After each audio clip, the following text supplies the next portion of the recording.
السلام علیکم۔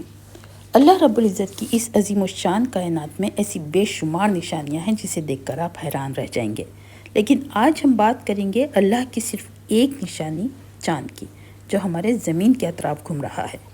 آگے بڑھنے سے پہلے یہ بات بھی جان لیں کہ ہماری چاند کی طرح کائنات میں سینکڑوں ہزاروں نہیں بلکہ لاکھوں چاند موجود ہیں، اور تعجب کی بات یہ ہے کہ ہر چاند ایک دوسرے سے مختلف۔ بات صرف اس کائنات کے ایک چھوٹے سے حصے یعنی سولار سسٹم کی کریں تو اس میں موجود ہیں 891 چاند۔ بہرحال ایک نظر ہمارے سولار سسٹم میں موجود پلانٹس کے اطراف گھومنے والے چاندوں کی جانیں گے۔ پلانٹ مرکیوری اور وینس، ان کے کوئی چاند نہیں، جبکہ جس زمین پر ہم رہتے ہیں اس کے اطراف ایک چاند گردش کر رہا ہے۔ پلانٹ مارس کے اطراف گھوم رہے ہیں 2 چاند اور جوپیٹر کے ہیں 95، جبکہ سیٹرن میں ہے سولار سسٹم کے سب سے زیادہ چاند یعنی 274، یورانس کے ہیں 28 اور نیپچون کے ہیں 14 چاند۔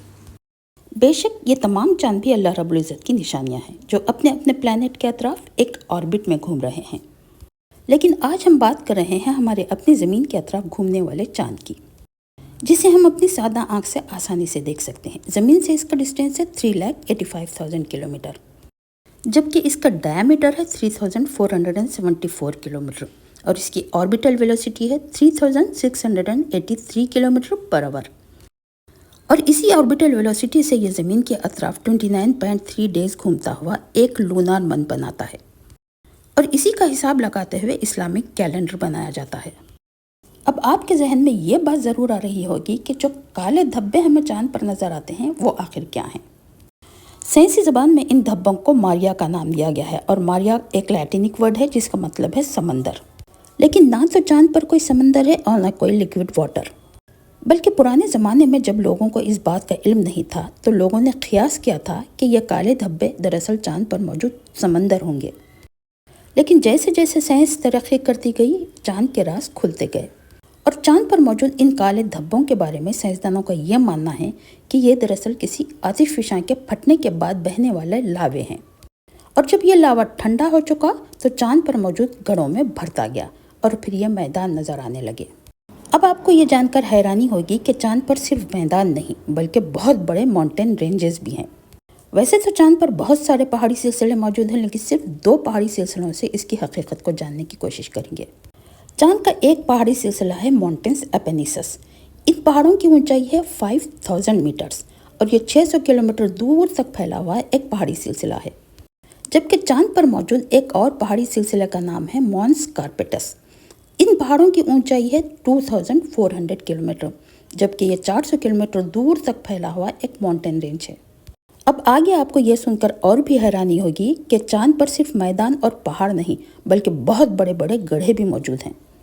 ان گڑھوں کے بارے میں سائنسدانوں کا یہ ماننا ہے کہ یہ ضرور کسی کمٹ یا پھر میٹیورائٹ کے چاند سے ٹکرانے سے وجود میں آئے ہوں گے، اور چاند کے ان گڑھوں کو ہم ایک سادہ سا ٹیلیسکوپ سے آسانی سے دیکھ سکتے ہیں۔ ویسے تو چاند پر بے شمار گڑھے یعنی کریٹرز موجود ہیں، لیکن صرف 2 گڑھوں کے ذریعے اس کی حقیقت کو جاننے کی کوشش کریں گے۔ چاند پر موجود ایک بہت بڑے کریٹر کا نام ہے ٹائکو۔ اس کا ڈائیمیٹر ہے 85 کلومیٹر اور اس کی گہرائی ہے 4800 میٹرز، جبکہ چاند پر موجود دوسرا گڑھا ہے کوپرنیکس۔ اس کا ڈائیمیٹر ہے 93 کلومیٹر اور اس کی گہرائی ہے 3800 میٹرز۔ چلیے، آپ نے چاند پر میدان بھی دیکھ لیا، پہاڑ بھی دیکھ لیا اور گڑھے یعنی کریٹرز بھی۔ اب سمجھیں گے چاند کی اسٹرکچر کو۔ چاند کی اسٹرکچر بھی بالکل اسی طریقے ہے جس طرح کے ہماری زمین کی۔ زمین کی طرح چاند کے بھی 3 لیئرز ہیں: کرسٹ، مینٹل اینڈ کور۔ سائنسدانوں کا ماننا ہے کہ اس کی کرسٹ میں موجود ہے oxygen, silicon, magnesium, iron and calcium, جبکہ اس کے مینٹل میں موجود ہے میگنیشیم، آئرن اینڈ سلیکان، اور کور کے بارے میں یہ مانا جاتا ہے کہ اس میں موجود ہیں آئرن، نکل اور دوسرے ایلیمنٹس۔ بہرحال یہ تو ہوئی چاند کے بارے میں کچھ سائنٹیفک فیکٹس۔ اب سمجھتے ہیں کہ قرآن آخر چاند کے بارے میں کیا کہتا ہے۔ سمجھتے چلیں کہ قرآن میں چاند سے متعلق بے شمار آیات موجود ہیں، لیکن ہم صرف چند ہی آیات کے ذریعے اس کو سمجھنے کی کوشش کریں گے۔ سب سے پہلے سمجھیں گے سورہ یونس کی ورس 5 کے پہلے حصے کو۔ ترجمہ: وہی ہے جس نے سورج کو اجیالا بنایا اور چاند کو چمک دی۔ سبحان اللہ، آج سے 1450 سال پہلے اللہ رب العزت نے اس آیت کے ذریعے ہمیں سورج اور چاند کی روشنی کے فرق کو واضح طور پر بتا دیا ہے۔ یعنی اس آیت کے ذریعے یہ بتایا گیا ہے کہ سورج کی اپنی روشنی ہوتی ہے جبکہ چاند کی کوئی روشنی نہیں، بلکہ یہ اس وقت چمکتا ہے جب سورج کی روشنی اس پر پڑتی ہے۔ زمانے قدیم میں سورج اور چاند کی اس روشنی کو سمجھنا کافی مشکل تھا، چونکہ اس دور میں لوگ صرف غور کیا کرتے تھے، کوئی ٹیکنالوجی نہیں تھی جس کی بنا اس بات کو سمجھا جا سکے۔ لیکن آج کے اس دور میں ہم اسے آسانی سے سمجھ سکتے ہیں۔ کیسے؟ وہ ایسے کہ سورج میں موجود ہے ہائیڈروجن اور ہیلیم گیسز، اور ان کے درمیان کنٹینیوس ایک فیوژن ریاکشن ہوتا چلا رہا ہے۔ سورج میں ہونے والے اس نیوکلیئر فیوژن کے ذریعے سورج میں انرجی بھی بنتی ہے اور سن ریز بھی بنتے ہیں۔ اسی سے سورج ہمیں چمکتا نظر آتا ہے، جبکہ چاند میں ایسی کوئی گیسز نہیں، ایسا کوئی کیمیکل ریاکشن نہیں۔ بہرحال اب بات کریں گے سورہ بقرہ ورس 189 کی۔ ترجمہ: لوگ تم سے چاند کی گھٹتی بڑھتی صورتوں کے متعلق پوچھتے ہیں، کہو یہ لوگوں کے لیے تاریخوں کے تعین اور حج کی علامتیں ہیں۔ اس آیت سے پتہ چل رہا ہے کہ چاند کے مختلف فیزز ہیں اور چاند کبھی ہمیں ایک جیسا نظر نہیں آتا۔ چاند کے ان فیزز کو ہم آسانی سے اپنی سادہ آنکھ سے دیکھ سکتے ہیں، اور یہاں پر اللہ رب العزت بتا رہے ہیں کہ یہ چاند کی گھٹتی بڑھتی صورتیں دراصل تاریخوں کے تعین کی اور حج کی علامتیں ہیں۔ اس آیت کو مزید سمجھنے کے لیے ہم سورہ یاسین ورس 39 پر بھی غور کریں گے، جس کا ترجمہ کچھ اس طرح ہے: اور چاند کے لیے ہم نے منزلیں مقرر کر دی ہیں، یہاں تک کہ ان سے گزرتا ہوا وہ پھر کھجور کی سوکھی شاخ کے مانند رہ جاتا ہے۔ سبحان اللہ! اس آیت میں بھی چاند کی منزلوں کو بتایا جا رہا ہے، یعنی چاند کبھی بھی ہمیں ایک جیسا نظر نہیں آتا۔ مہینے کی شروعات میں یہ ایک کرسنٹ کی طرح نظر آتا ہے، پھر بڑھتے بڑھتے ایک فل مون کی شکل اختیار کر لیتا ہے، اور دوبارہ یہ فل مون آہستہ آہستہ گھٹتا چلا جاتا ہے، یہاں تک کہ وہ ایک کھجور کی سوکھی شاخ کے مانند نظر آتا ہے۔ یعنی یہ گھٹتے بڑھتے چاند کی منزلیں دراصل ایک یونیورسل کیلنڈر کے طور پر ہمیں آسمان پہ چمکتا نظر آتا ہے۔ چاند کے ان فیزز سے تاریخوں کا تعین ہم آسانی سے کر سکتے ہیں، چاہے وہ پڑھا لکھا ہو یا پھر کوئی ان پڑھ۔ یعنی یہ فیزز ہمیں تاریخیں بھی بتاتی ہیں، مہینے بھی، اور اسی فیزز کو دیکھتے ہوئے حج کا بھی تعین کیا جاتا ہے۔ چلیے اب اس یونیورسل کیلنڈر کی حقیقت کو جاننے کے بعد اب ہم سمجھیں گے سورہ یاسین ورس 40 کو، جس میں چاند اور سورج کی گردشوں کو بیان کیا گیا ہے۔ ترجمہ: نہ سورج کے بس میں ہے کہ وہ چاند کو جا پکڑے اور نہ رات دن پر سبقت لے جا سکتی ہے، سب ایک ایک فلک میں تیر رہے ہیں۔ اللہ اکبر! یہ بات تو ہمیں 1450 سال پہلے بتا دی جا چکی، لیکن اس کی حقیقت کو ہم نے پچھلے چند سالوں پہلے سمجھا۔ سورج، چاند اور زمین کی گردشوں کے متعلق تو ہمیشہ ہی انسان سوچتا رہا ہے، اور اس کے متعلق کئی تھیوریز بھی بنائے گئے، جیسے جیو سینٹرک تھیوری۔ اسے کلائڈس ٹولومی نے 2 سینچری میں پیش کیا تھا۔ اس تھیوری کے مطابق زمین کائنات کا مرکز ہے اور اس کے اطراف گھوم رہے ہیں تمام پلانٹ، سورج اور تمام سیلیشیل آبجیکٹس۔ آگے جا کے یہ تھیوری غلط ثابت ہوئی، اور 1543 کو نیکولس کارپونیکس نے ہیلیو سینٹرک تھیوری پیش کی۔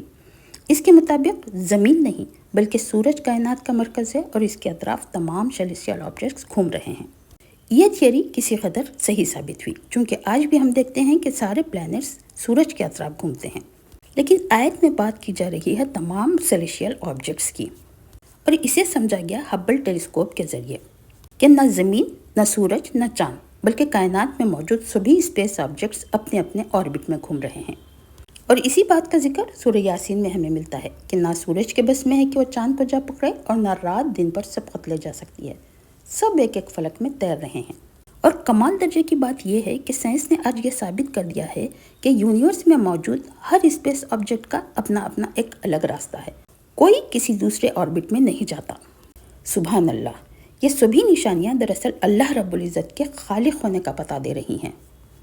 چونکہ کائنات میں موجود اربوں خربوں سیلیشیل آبجیکٹس کے راستوں کو مقرر کرنا، چاند کے فیزز کو آہستہ آہستہ بدلنا، سورج کو چمکتا ہوا بنانا اور رات اور دن کو پیدا کرنا، یہ تمام کام اور اس کی حقیقت کو وہی بتا سکتا ہے جس نے اسے پیدا کیا۔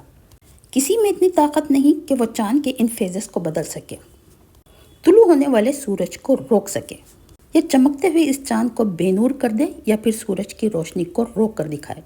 ان تمام باتوں کو جاننے کے باوجود بھی اب کوئی اللہ کا بندہ اللہ کو چھوڑ کر کسی اور سے اپنے منتیں مانگے، اپنی حاجتوں کو پورا کرنے کے لیے در در بھٹکتا رہے، تو اس سے بڑا نادان اور کوئی نہیں ہوگا۔ اللہ سے دعا ہے کہ ہمیں شرک جیسے عظیم گناہ سے بچائے اور اپنی رضا میں رکھے۔ چلیے اب اجازت۔ امید کہ ویڈیو پسند آئی ہوگی۔ اگر پسند آئی ہو تو ان لوگوں کو شیئر کیجیے گا جو قرآن اور سائنس میں دلچسپی رکھتے ہیں۔ چلیے ملتے ہیں کسی اور ویڈیو میں، تب تک کے لیے اللہ حافظ۔